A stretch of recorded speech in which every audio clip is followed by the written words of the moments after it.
What's up, this is Stephen Bloodworth, and this is my March 2021 horror Blu-ray update. So yeah, I got a lot of cool stuff in this update, but mainly parts of series or just replacements for some DVDs that I got. Definitely a lot more Blu-rays in this update than I will show in the DVD update. All awesome stuff, but anyway, let's get into it. Before we start this video, if you're not already a subscriber, please consider hitting that subscribe button down below. I post new videos every Monday, Friday, and every other Wednesday. And also, don't forget to enter in my 2,000 subscriber giveaway, which will end on Tuesday at midnight. So get your questions in, or your answers in, I should say, and I'll be announcing the winners on Wednesday.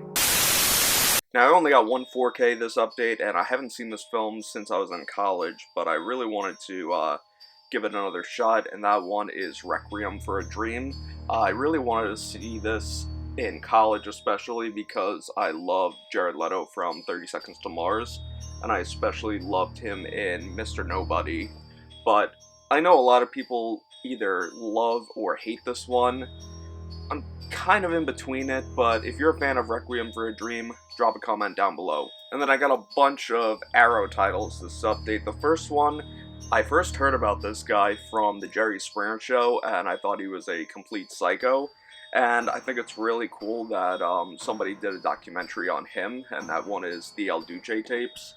This guy is one of the craziest motherfuckers of the metal industry. It's a shame how he passed away, but this documentary is incredibly grungy, but if you're a fan of grunge metal or underground rock, then you would love this. I also love how they have Gwar in it, especially, but this one, I love how they go into El Duce and to who he really is, but overall, a great, crazy documentary. If you love underground rock, then this is definitely a must-see. The next Arrow title, this one was definitely an eye-opener for me. I really had no idea what to expect, but it was really funny, called Zombie for Sale. It's a South Korean zombie film, pretty much a horror comedy. I think it says that, it was inspired, not from the same people, it was inspired by films like Train to Busan, and they even play Train to Busan in the actual film. But I love the idea that they went with it. It was actually really funny. If you love Asian horror, or especially you like Train to Busan, definitely not a serious zombie film, but a lot of fun. And this one I can't believe I haven't had this in my collection, but it's one that I've been needing, and I love the fact that Arrow has a Blu-ray of it. And that one is Spider Baby. Love this one, especially because of Sid Haig. But for anybody that loves Sid Haig, you would probably really dig this one. But it's been years since I've seen it. I have to get into it again. And the last Arrow title. This one is incomplete to a degree. There's no slipcover on it. But this one is really out of print. And I got it for a steal. And that is Bride of Reanimator. I am so happy to finally have this. For some reason, every edition of Bride of Reanimator that comes out always goes out of print. I don't know why. If anybody could figure out why, definitely drop a comment down below. I'm very curious to learn why this always goes out of print. And then I got a lot of Vinegar Syndrome titles. The first three are part of their March subscription service, I think. And these ones are the slipcover limited editions. This first one, I didn't get a chance to check out two of them. The first one is Death Promise. I really want to, all these March titles look really cool, especially this next one, which the cover looks like, I have no idea what to expect, but it looks really gnarly. Last Gasp. If anybody has seen these ones that I haven't seen, definitely drop a comment down below. And this next one I did get around to checking out, and it was a really fun, cheesy 80s horror film, kind of like if Animal House was in a horror film, and this one is Rush Week. Definitely a different kind of fraternity horror film. It actually does have the one guy who played Joey, the chocolate bar guy from Friday the 13th Part 5, so it's pretty cool to see him in this, but This one, I don't know if this is a Vinegar Syndrome exclusive, but I only found it on their website. But correct me if I'm wrong, but I would say for anybody that loves college horror films, Rush Week is definitely a fun one. And this next one was a total blind buy, but I ended up really, at first I was just like, what sense does this film have? But it turned out to be just a load of fun. It was a Trauma-produced film back in 1988, and that one is Luther the Geek. This is pretty much a guy that bites the head off of chickens, and he's pretty much got an addiction to blood. So he goes around with these metal fangs, kind of like Jaws in the James Bond films, and just bites these people to get their blood. And the gore is actually pretty damn good, but I don't know, it was cheap, it was fun. If anybody likes old school trauma gore films, then I'd say check this one out. This next one I did not get a chance to check out, but the cover looked really, really cool. It's from Peter Rader, and that one is Grandmother's House. If anybody has seen this one, let me know. I'll probably check this one out sometime this week. And then this last Vinegar Syndrome title, I heard about this one for years, never have seen it until now, and I love that Dennis Christopher is in it. From the only thing I knew him from was Shelley Duvall's Jack and the Beanstalk, where he played Jack. But this one was just fantastic, extremely underrated, and that one is Fade to Black. I love this film. This is one of my favorite watches of 2021, and this Vinegar Syndrome restoration is incredible. But I would say for any film lover especially, and any slasher fan, definitely give this one a chance. It is just fucking fantastic. Now moving on to Scream Factory, and I picked up a couple of decent ones. The first one's an IFC Midnight collaboration. Did not get to check this one out yet. I've been wanting to, and that one is Sputnik. If anybody has seen this, let me know your thoughts on it. I really wanted to get into it. I just ran out of time before shooting this update. The next one, this is a first time watch for me, and I'm really happy that I got the Blu-ray. I ended up, at first I thought I wasn't going to like it, and then I turned out really liking it, and that one is Event Horizon. Just cheesy. What year did this come out? 1997. Cheesy, like, video game for the time, special effects. It was cool to see it, but overall the film was definitely really creepy and some pretty impressive gore. But Event Horizon on Blu-ray, I can't say much about this one. It was really good. And then I got a lot of Hammer titles in this one. The first Hammer title I got both the Hammer Frankensteins and the Hammer Draculas, and I'm trying to rewatch all of them. So the first one is Evil of Frankenstein, and then I love how they have the slipcovers on them. The next one is Frankenstein Created Woman, and I've only seen the first Dracula and the first Frankenstein, so I'm slowly working my way into finishing the Hammer's Frankenstein and Dracula's. Horror of Frankenstein. And then the next one, this is the last of the Scream Factory Frankensteins, Frankenstein and the Monster from Hell. And then for Dracula, I picked up Scars of Dracula. Next one, Dracula, Prince of Darkness. And, oh shit, that was it for the Scream Factory Draculas. Moving on, the next one, did not get to check out just yet, but something is telling me this one's going to go out of print. I don't know why. This one is Death Spa. Correct me if I'm wrong, but it looks like Ken Foree's in it. If you've seen Death Spa, let me know your thoughts. This one has been eyeing me down for years now, and I finally got around to picking it up. The next one I actually covered in my 31 Days of Horror. This is one of my favorite French horror films out there, and that is Raw. Just a crazy, beautifully shot, but ridiculously evil, morbid, disgusting film about a girl that has a hunger for flesh really well shot, well made, but I'm really happy that Scream Factory put out a Blu-ray of this. This is one for any European horror fan. I would say check this out, especially if you like French horror films. And then the last Scream Factory one, another collaboration with IFC Midnight.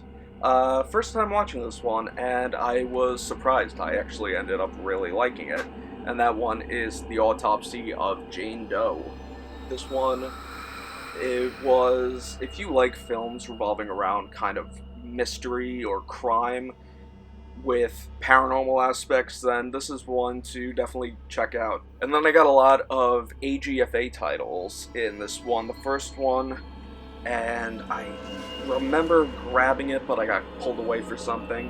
This one is Mary Jane's Not a Virgin Anymore, the films of Sarah Jacobson, and this one also includes I Was a Teenage Serial Killer. I have no idea who Sarah Jacobson is, but it looks pretty good. The films are from 96 and 93, so I definitely need to check these out. I just love collecting the AGFA titles. The next one, this one you don't really hear about that much. It's a collaboration with Something Weird Video. I've been wanting to check this out as well, but this one is The Curious Dr. Hump. If you've seen it, definitely drop a comment down below. And this one I literally got today along with one or two other things, and this one is Effects. Apparently it's from George Romero's friends that decided to put together a film, so I'm pretty intrigued to see what this one's about. But it looks like Tom Savini, Joe Palacio, and John Harrison contributed to this, so kick ass. And the last AGFA title, you'll definitely see a review of this probably next week sometime, but this one is Jungle Trap. This is a shot on video one, and a really cheap, bad, but so bad it's good film. It's kind of in the tribute of films like Cannibal Holocaust, and this is a case of a shot-on-video film that uses 8 and 16mm stock footage, kind of similar to like Death Nurse, but Jungle Trap's stock footage actually has a purpose as opposed to Death Nurse. But this one literally just came out. It's a collaboration with Bleeding Skull, and again, this is gonna be, you'll probably see a review for this next week or the week after. And then I got a bunch of Warner Archive titles. These are mainly Dracula and Frankenstein. This one is Dracula Has Risen from the Grave. And then we got over here Dracula AD 1972. And for some reason the only Hammer Dracula film that I owned was Scars of Dracula. I don't know why. The next one, Taste the Blood of Dracula. This one I sat down to watch, and the quality was really nice on this, Horror of Dracula. And then the last one, The Satanic Rites of Dracula. So I'm glad to own all of the Hammer Draculas with Christopher Lee. And then the Frankenstein ones from Warner Archive are The Curse of Frankenstein, and the last one, Frankenstein Must Be Destroyed. The only one that I did not get to get yet is Revenge of Frankenstein, and that's part of that Hammer 8-film collection, so one of these days I'll pick that one up. This one's an Unearthed Films title, actually part of their Unearthed Classics line, and this one is The Dark Side of the Moon. This one is actually a really fun space film, kind of in the same tradition as films like Event Horizon and Deep Star 6, but this is from 1990, and for anybody that likes those kind of films, then this is definitely one I would say give this one a shot to. And then this next one's a Vestron title, and now I could finally say I have the entire series of Reanimator films, the Reanimator trilogy, Beyond Reanimator. I'm one day going to rewatch Reanimator and sit down to watch Bride and Beyond Reanimator, so I'm glad I have all of them now. And then these came today as well from Mondo Macabro, or Macabro. This one I've heard for years about, and I'm glad to finally own it. An Ideal Place to Kill. Really looking forward to checking that one out. And this one, is another one I wanted to watch, but just didn't get to check out, Gemini. I heard this one is really, really good though. And then one Massacre Video Blu-ray I got. This is a David Dakota film. The same guy who did films like Sorority Babes and the Slimeball Bolorama. This one is Final Stab. Really looking forward to checking this one out. This is number 4 in the Massacre Video Blu-ray line. Kick ass, and I can't wait for Toxic Zombies to finally come out. Especially Men Behind the Sun. Massacre Video, I know you're watching. The next few are Severn titles. This one I watched last night and I fell in love with, and I can't believe that I have never heard of this one. This one is Day of the Beast. A really, really funny horror comedy about this priest who's pretty much trying to summon the devil, but really, really fun, and he teams up with this guy that works at a death metal shop who's a Satanist, and the two of them become friends. It's mind-blowing, but I don't think I've seen many Spanish films, but this is one of the, if not the best Spanish horror film that I've seen. This one I've yet to watch yet, but I'm so happy that Severn has put out a Blu-ray of it. I've been waiting to see this one. The old Blu-ray is out of print. I forgot who released it, but that is the Theater Bazaar. Let me know if anybody out there has seen this one. I know this one is pretty popular, and I think the guy that did the next one I'm going to show, Family Portraits, actually contributed to this anthology. And then this one, what I just talked about, Family Portraits, A Trilogy of America, I did the review on this. This one was a really dark trilogy of short films, but ultimately a masterpiece. I can't recommend this enough. The next one's a Magnet title, another one that I've been wanting to watch, just did not get around to it, and that one is Alone. Drop a comment down below if you know or have seen this one. This next one I did get to watch, and I thought it was good. It was gnarly at some points, but overall a pretty good film. Mother with Jennifer Lawrence.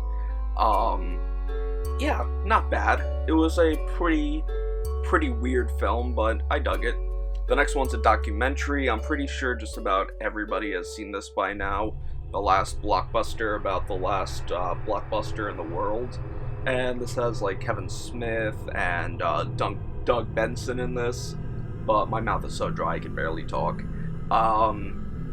But yeah, this was a really fun take. Hopefully this blockbuster becomes like a national landmark or something, but really interesting documentary, not just about the last store, but Blockbuster and renting film in general, so definitely check this one out. And the next two that I got are Shudder exclusives, or Shudder originals.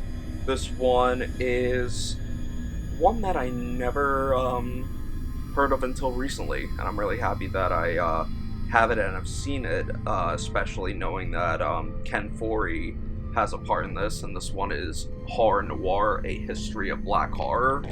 And this has interviews from people like Tony Todd, and Paula J. Parker are some of them, but this is a really, if you liked cursed films, then this is probably another one that you would really like. And this is one that I first heard of from Bill Moseley when I met him. This is one that he was working on. I'm not sure if this is a follow-up to Charlie's Farm, or no, this is from the same director of Charlie's Farm. This one is Boar. Just got it in, have no idea what it is. All I know is that Bill Moseley told me about this years ago at a convention, and I had no idea that this came to Blu-ray, so happy to have it now. This next one, I think I've seen bits and pieces of this in the past. This one is The Belko Experiment. If anybody's seen this, let me know. If I've seen this, I vaguely remember it. And the next one, I did watch this. This is a really weird film, definitely disturbing, but it's a Kino title, and this one is Dogtooth. I think somebody in one of the Facebook groups mentioned this to me, but pretty much a guy who doesn't want his family exposed to the outside world, so he kind of brings them to his family, so he brings a girl to have sex with his son. Really bizarre, but definitely, it's slow-paced at points, so just be patient with this one, but overall, pretty gnarly. And then this one is a Baroque House title, and I recently did the review on it, and that one is Sadistic Pleasures. Definitely mature audiences, 18 and up, but a really, really crazy, weird blood porno, if I could say that. And then this one is one I haven't seen in years, and I'm finally happy to own this. It's with George C. Scott and Peter Boyle, and that one is hardcore. I remember first hearing about this from The Dark Side of Porn, but I am really happy to finally have this on Blu-ray and excited to sit down and watch this one again. And then the last one I got, I had to get this. I haven't seen this in years. I remember always going to a friend of mine's house, and he was obsessed with this film. I had no idea what this was about, but I was obsessed with watching it, and that one is Small Soldiers. Yeah, this is just one that brings me back to my childhood. So that's gonna do it for all the Blu-rays that I picked up, guys. Thank you so much for coming by and checking out this video. If you're new to my channel, definitely hit that subscribe button and stay tuned for all of my latest videos posted every Monday, Friday, and every other Wednesday. And also make sure to follow me on social media, Facebook, Twitter, Instagram, to stay posted on what I'm doing behind the scenes of making these videos. Before you click off this video, don't forget to hit it with a thumbs up, and leave me a comment down below saying if you've seen any of the Blu-rays that I picked up, which ones you like, and which ones you think I should look out for. Until next time, take care, and stay scared.